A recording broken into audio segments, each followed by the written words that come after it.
Good morning, everyone. It is 11 o'clock, but we've still got quite a few people trying to get logged in, so we'll give it just another minute or two or until it slows down in the waiting room. And then we'll turn it over to Melinda Souther to start our meeting.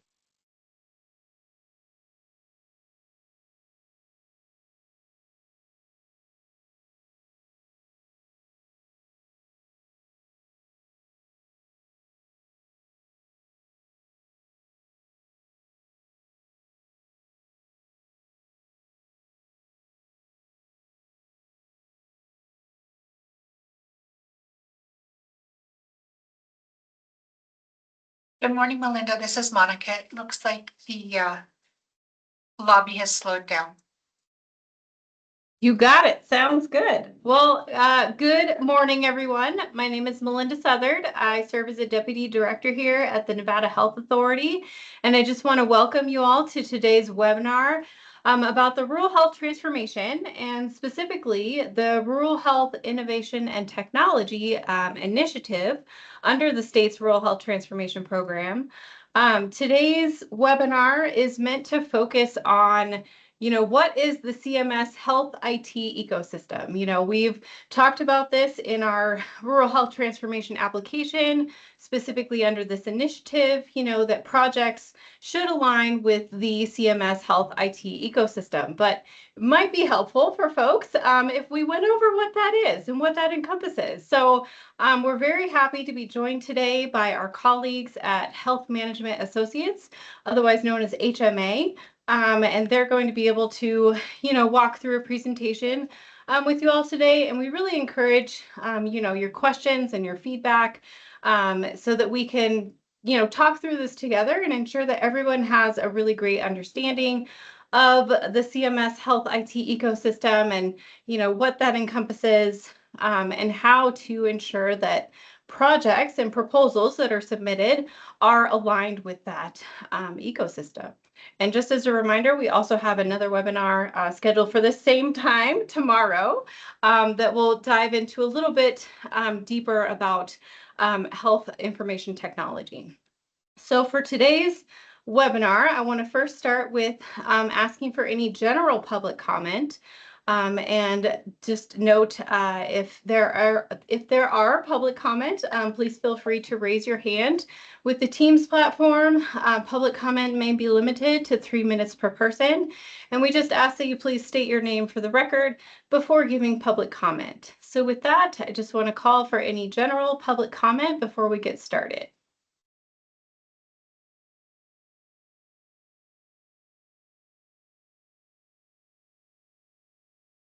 Okay, seeing none, we'll move on to the next item in our agenda.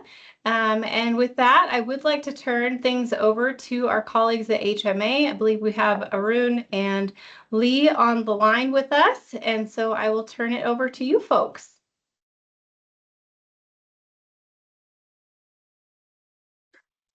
Lee, you're excited to have you start us off here, Lee. I am taking over the screen. You should be seeing it now. We do. Yes, Thank you very we much, do. Lee. Thank you. So good morning, everyone, and thank you for joining us for today's Rural Health Information Technology Workshop. My name's Lee Rapash, and I'm joined today by my colleague, Arun Nadarjan, and we're both with Health Management Associates. And today's session is being presented in partnership with the Nevada Health Authority.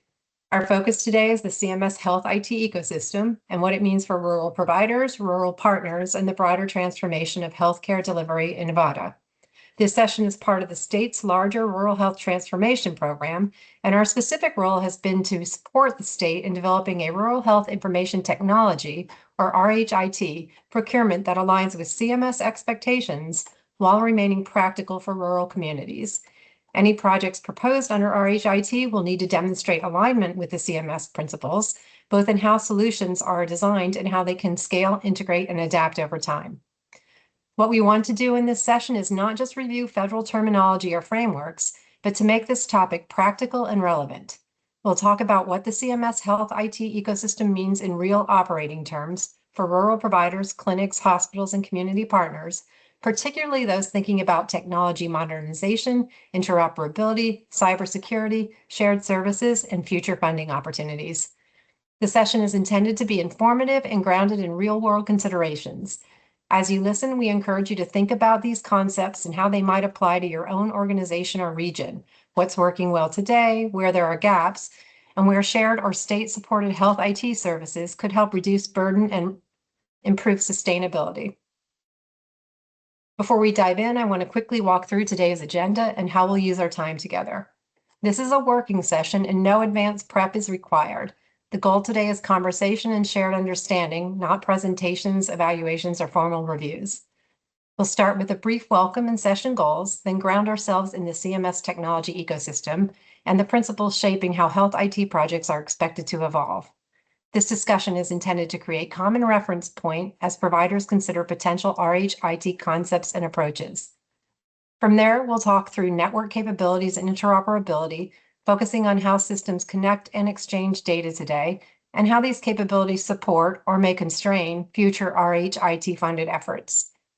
We'll then shift to privacy and security, including an overview of the ONC Security Risk Assessment Tool and HITRUST, not as requirements, but as commonly used frameworks that help demonstrate sound risk management and security by design. We'll close with wrap-up and next steps. With that agenda in mind, let's talk about what we're hoping to accomplish today. For today, we have 4 core goals we want to be explicit about. First, we want to set shared context for this RHIT Provider Health IT working session. We know participants are coming in with different roles and perspectives, so the goal is to level set before we go deeper in future sessions. Second, we want to understand the connection between RHTP and the CMS technology ecosystem, how provider-facing health IT efforts align with the broader CMS direction and expectations. Third, we'll spend time learning about the CMS technology ecosystem itself. This is not a deep technical dive, but a practical overview of the principles and concepts that are shaping health IT design and modernization. Finally, we want to begin identifying provider functionalities and capabilities that align with the CMS ecosystem. Today is about servicing what exists, what's emerging, and where there may be gaps. This session is about establishing a baseline. We're not making decisions or requirements today. This will carry forward into our next working session, where we'll focus more on the RHIT procurement tracks. During this presentation, we won't be actively monitoring the chat. You're welcome to use it to introduce yourselves or share thoughts. We'll pause to review questions during the Q&A portion and make sure they're addressed. To help anchor that discussion, I'm going to briefly level set on RHTP itself and why this alignment matters. At a high level, the Rural Health Transformation Program, or RHTP, is a $50 billion CMS grant program running from 2026 through 2030, focused on modernizing health IT in rural and frontier settings. The program is designed to help providers build strong digital foundations, things like interoperability, cybersecurity, and core infrastructure that supports safe, reliable, and scalable health delivery.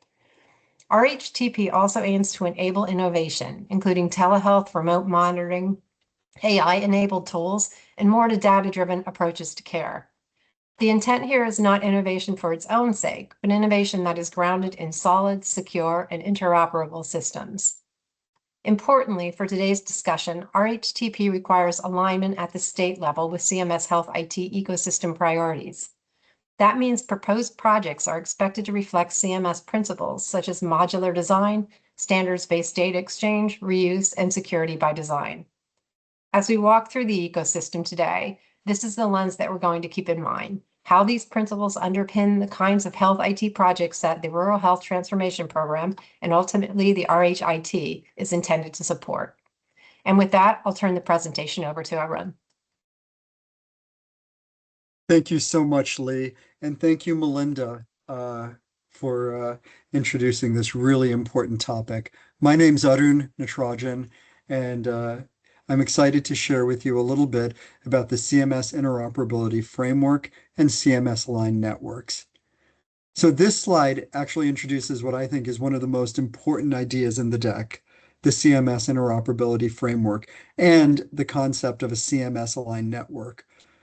The first point is that entities participating in this environment must implement interoperability criteria. That means data exchange is not optional in the long term. It becomes a core expectation of participation in a modern healthcare network. And the second point is about responsiveness. Organizations need to be able to respond to patient requests, provider requests, and in some care, payer requests for data. I mean, that sounds straightforward, but in reality, it requires systems, workflows, and policies that support trusted and timely exchange of data or information exchange. If a patient wants their information through an app, if a provider needs records for treatment, or if a payer requires data to support operations, the organization has to be prepared to respond appropriately. The final point on this slide is that this framework is broader than just hospitals or clinics alone. The criteria touches networks, providers, EHRs, payers, patient-facing apps, and other digital health products. This matters because many rural organizations may still think in terms of single vendors or internal platforms. CMS is pushing the field towards ecosystem thinking, where value comes from connectivity, standards, and the ability to participate in a larger environment. Next slide. So now this slide helps break down what is that ecosystem by stakeholder group. We have patients, providers, and payers. So for the patients, the emphasis is on choice and access. CMS is moving towards a model where patients can access their electronic health information through applications of their choice rather than being limited to a specific portal or a single provider-controlled channel. Patients should have the ability to direct the scope of data access and understand how their data is being used. For providers, the emphasis is on standards-based information exchange for treatment and care coordination. Providers should be able to use query and retrieve clinical and claims data across the network, use reliable identity verification mechanisms, and respond to patient data requests in a way that is consistent with both the framework and applicable laws. That means interoperability at this point is not just a technical feature, it supports real clinical use cases like transitions of care, closed loop referrals, and follow-up services. For payers, the table highlights claims data exchange and related use cases. While not every provider will interact directly with this aspect of the ecosystem every day, it is still important because payer connectivity affects reimbursement, authorization, workflows, and broader administrative efficiencies. So the larger message is that CMS sees this healthcare ecosystem as a connected data environment, and rural modernization efforts should be thinking in those same terms. Next slide. So these core capabilities. This slide lists the core capabilities expected of a CMS-aligned network and gives us a useful checklist for what readiness actually looks like. One important capability here is identity management or patient identity matching. Right? If you can't accurately match the right patient to the right data across systems, the rest of the exchange model becomes really unreliable. This is why identity management is such a foundational issue. Another capability is the ability to respond to queries from patients, providers, and payers with available data on the network. So this gets into both technical readiness and governance. Organizations need to know what data they have, how it's structured, what requests they are prepared to fulfill, and under what conditions. That in turn requires clear policy, process, and accountability. The remaining items on the slide reinforce that this isn't just a connectivity exercise. Purpose of use handling, provider directory information, audit logging, privacy and security controls are all equally as essential parts of this model. So when a rural provider or partner thinks about preparing for the future, it may be helpful to view these items as a maturity framework, not just as what systems do we own, but how well can we identify, exchange, governance, logs, and protect information in a networked environment. Okay, I'm going to go to the next slide, which is going to talk a little bit more about interoperability. So the Office of the National Coordinator for Health IT within HHS, also now known as the ASTP, has two things that are really helpful. One is called TEFCA, the Trusted Exchange Framework and Common Agreement, and the other is the US CDI. Organizations who are driving modernization and understand that interoperability is key really need to anchor this understanding in both an understanding of TEFCA and the US CDI. These are increasingly important reference points for how data should be exchanged and what core data elements should be included in that exchange. The second anchor is Certified Health IT, and the Certified Health IT product list, which at ONC has been affectionately referred to as the Chapel. So the Chapel is an important source for providers and for people thinking about driving interoperability. As you're looking for solutions and you come across a vendor, you come across a solution, go to the Chapel. The Chapel gives visibility into health IT modules and EHR technologies that have been tested and certified under ONC's federal certification program. So you might notice that some requirements include the use of certified health IT. So this certified health IT occurs under the ONC Health IT certification program. And the list of certified health IT can be found in the chapel. The third anchor is the Interoperability Standards Advisory. The ISA is valuable because it provides a coordinated catalog of standards and implementation specifications used across the healthcare industry. So the practical message here is if an organization is proposing a project, it should consult these national sources. Doing so strengthens the proposal, improves long-term compatibility, and reduces the risk of investing in isolated or outdated approaches. Next slide. So this slide is intentionally concrete because cybersecurity can otherwise feel abstract. In February 2026, the University of Mississippi Medical Center, the largest healthcare system in Mississippi, experienced a ransomware attack that disrupted operations statewide.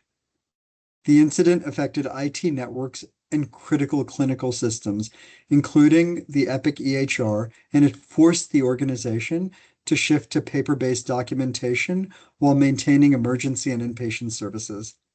Outpatient clinics had to close temporarily, and non-urgent appointments were canceled or rescheduled. Right, that alone tells us a great deal. A cybersecurity incident is not just a technical outage. It changes how care is delivered, creates burdens on staff, affects scheduling, delays access, and can ripple across an entire region. For rural systems, that lesson is especially important because a single disruption can have outsized consequences when alternative access points are limited. The additional details on this slide and the following slide underscore the scale of the impact. The Medusa ransomware group later claimed responsibility, though attribution was not independently confirmed by UMMC. Clinics resumed normal operations on March 2nd after progressive restorations of systems and record access. Federal agencies, including the FBI, DHS, and CISA, were involved in investigating the incident and assessing possible patient data compromises. Financially, the organization reported roughly around 34.2 million below expected operating revenue for February of 2026. So the reason to spend time on this case study is to show why cybersecurity must be a part of rural health transformation from day one. Security is not just about compliance, it's about preserving continuity of care, financial stability, public trust, and the organization's ability to keep serving patients. So as we take this lesson back to Nevada, the point is not that every organization will face this same kind of attack, but that no one should assume that they're too small, too remote, or too obscure to be affected. In many cases, rural systems are particularly vulnerable because they have fewer IT staff, more constrained budgets, legacy infrastructure, and fewer backup options if a system goes down. We know from experience that even when incidents are contained, they can consume significant time, money, and leadership attention. Recovery efforts can pull people away from patient-facing priorities, creating operational stress and delay other modernization work. So the theme here is that we want to reinforce is that security and resilience have to be built into technology planning. We also know in Nevada that there have been similar incidents that have cost rural healthcare facilities a lot of time and money. Next slide. So what can we do about it? The next two slides are going to go through two risk assessment tools. So this slide focuses on one practical resource, the ONC or ASTP risk assessment tool. For many organizations, especially smaller providers, the challenge is just not knowing where to start. A structured tool like this can help translate broad HIPAA security obligations into a more organized and actionable assessment process. This tool helps organizations identify where electronic protected health information is stored, elevate security risks and vulnerabilities, document a HIPAA security rule required risk analysis, and generate documentation and reports that can support audits or compliance reviews. That makes it useful not just for internal planning, but also for demonstrating that the organization has an active and documented approach to risk management. So it does this through looking at risk through a broad set of domains, administrative safeguards such as policies, workforce training, physical safeguards, device security, technical safeguards such as encryption, breach and incident response, and vendor or third-party risk. The breadth is important because many security events happen through weak processes or vendors, not just through direct technical exploit. One helpful Nevada-specific point reflected in the embedded note is that many rural hospitals in Nevada are already performing some sort of IT risk assessment, often annually, and in some cases that's been driven by insurance requirements. At the same time, smaller providers may be at a very different stage of maturity. So this tool can be useful both as a starting point for organizations with limited internal expertise, as well as a way to formalize or strengthening existing practices. Next slide. So here's another framework. It's called the High Trust Framework. The High Trust is a more comprehensive security and privacy framework. High trust is widely used across the healthcare industry and other regulated industries because it helps organizations harmonize multiple requirements into a single control framework. HIPAA, NIST, ISO, PCI DSS, and other sources are all combined in the High Trust framework as a unified structure for thinking about cybersecurity maturity. This is particularly useful when organizations need to demonstrate to partners, customers, funders, or leadership that they're taking a disciplined and recognized approach to security. High trust helps reduce cybersecurity risk, support regulatory alignment, and shows that an organization is maturing beyond ad hoc or informal controls. Now, not every rural provider is going to be ready for a formal high trust certification right away, and that's okay. The important point for today's audience is not that certification through high trust is mandatory, but that recognized frameworks matter. They give organizations a roadmap, a common vocabulary, and a way to prioritize investments over time. So in that sense, high trust is a useful example of how it can provide direction towards more formalized evidence-based security governance. Next slide. So we're going to begin our wrap-up here. As we begin the wrap-up, I want to bring the discussion back to some practical next steps. First, organizations need to assess where they are today. What systems do we have? What data exchange capabilities are already in place? What are the biggest interoperability or security gaps? And what internal capacity exists to support modernization? Second, organizations should ground their planning in recognized and trusted frameworks. We gave you two examples, the ONC interoperability framework, and the ONC website includes resources. Certified Health IT is critical, as well as security assessment tools. Maturity frameworks like High Trust, where appropriate, are useful. Starting from those sources can help ensure that planning is aligned with the broader direction of CMS and the industry. Third, projects should be framed as more than just a procurement request. The strongest efforts will build durable capabilities, a secure exchange, workflow integration, operational resilience, and long-term sustainability. Participation here obviously doesn't commit you to applying to the RHTP, RHIT funding, or doesn't commit you to receiving it.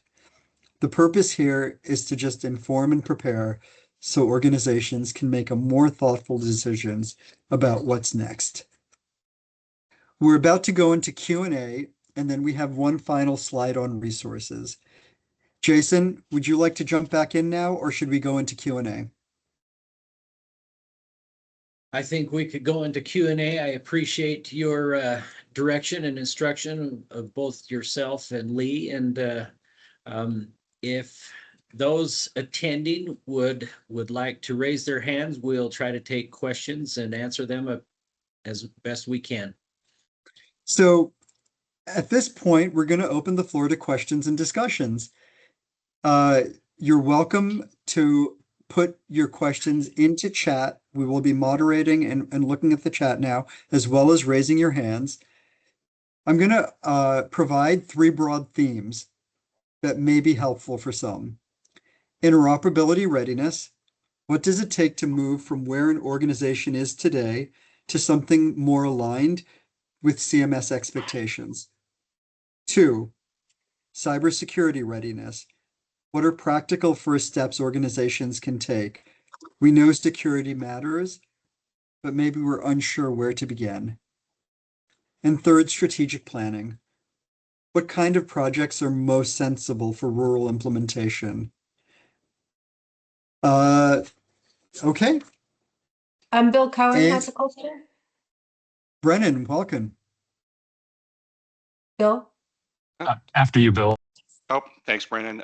Bill Cohen, Nevada Health Centers. What I'm trying to wrap my feeble little brain around is how we focus on additional security for rural healthcare centers and Nevada Health Centers were throughout the state, including urban areas. And normally, cybersecurity efforts are more centralized, right? So how do we focus more on the rural and I don't want to use the word exclude, but and less on the urban? Any thoughts around that? I guess, are you asking, I'd like to know a little more. Are you saying that if there's a rural provider that's also connected to an urban provider, how do we just ensure that the benefit is to that rural component of an ecosystem of an organization that's both urban and rural? Correct. Or are you talking about something separate? No, you hit the nail on the head there. So, if we were going to say, look at a security operations center, for example, to ensure that the bad guys aren't getting in, normally that would be more of a centralized deployment, which would include the rules, but would also include the urban areas as well. I guess I'm kind of curious about qualifying initiatives and how we focus on the rules without including the urban. Lee, I'm happy to take Oh. a first shot at it, unless you'd like to go first. Well, I just wanted to clarify something that it's not a way about excluding, but it's intended to solve day-to-day operational challenges. And the way to focus is to focus more on rural is not by excluding urban participation outright, but by designing projects where rural benefit is central, explicit, and measurable. Very helpful. So Thank you. I just wanted to get around that term excluded. That's very helpful. Lee- Thank you. Lee, you literally said exactly what I was thinking. Sorry, I just jumped in. But yeah, I think that's a really great question. We just wanted to clarify that. Urban or large organizations can participate when their role clearly supports rural providers. And in your scenario, it would. Excellent. Thank you. Sorry, Aaron. And Brendan. Hey there, yes. Good afternoon, everyone. Brennan Kaufman here with Snowflake, data cloud platform. My question is, as a possible vendor, we are CMS aligned, promote interoperability, cybersecurity, all on the data side of things. I'm just curious if you have any recommendations for a vendor like us. Will there be opportunities to present on some of the solutions we solve for on the data side of things? Or is it more of waiting for RFPs to come out and following that process? Just curious from a data technology vendor like myself, if you have any feedback on how I could show all the different solutions we have for rural health transformation project. Thank you. Thank you, Brennan. No, we don't actually have a platform to showcase vendors. At this point, our point is to support eligible applicants to understand the length and breadth the breadth and width of what is required under the CMS ecosystem. And I do encourage everyone to, throughout this presentation, the chat, we're monitoring the chat for questions, but you can also use the chat to introduce yourselves to each other and to say hello. I see a question here. Does the same apply for federal FQHCs that are urban-based and have mobile units that go to rural areas and want to update their EMR systems? I'm not going to specifically address that, Nancy. I'm going to reframe and restate what my colleague Lee said. The intended beneficiaries are rural providers and rural Nevadans. Whether it has other benefits to other parts of the ecosystem isn't the point. The point is, does the intended solution impact positively the rural healthcare ecosystem and rural Nevadans in that ecosystem? I think that's a really well-recognized legitimate use case. So thank you for bringing that up. It's appropriate for FQHCs, and CMS has talked about this. It can be appropriate for FQHC or RHIT applicants to partner when the project is clearly designed, as Arun and I keep specifying, to support care delivery in rural and frontier communities. So keeping your eye on that.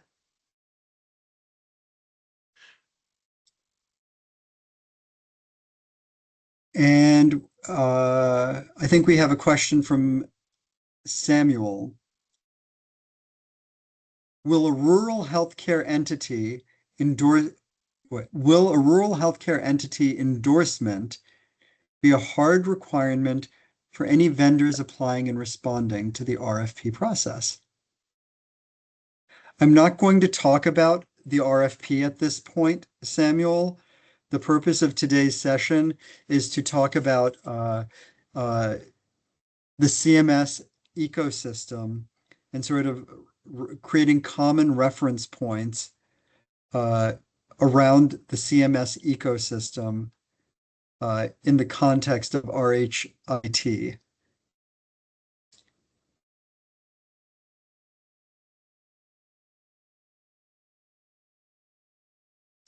And any more questions or comments?